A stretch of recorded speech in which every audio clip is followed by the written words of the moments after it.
Между тем, на этой неделе семьи с детьми пережили новое потрясение – обучение дистанционному обучению, пришедшему на смену классическому образованию. Всем нам из школьной программы известно, что эволюция может произойти только тогда, когда меняются условия среды обитания. И чтобы произошел этот эволюционный скачок, нужно вырваться из зоны комфорта. Все, что сейчас переживает наша отечественная система образования, да и все общество, это не что иное, как выход из зоны комфорта.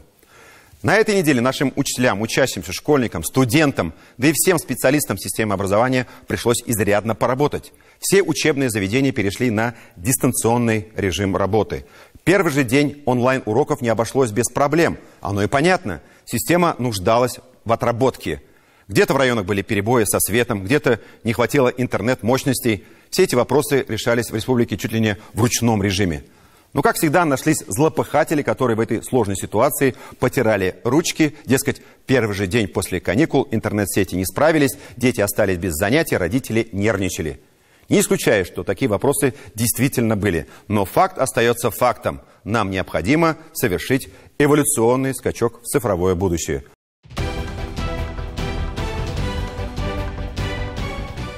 Все выпуски программы «7 дней» смотрите на YouTube-канале ТНВ.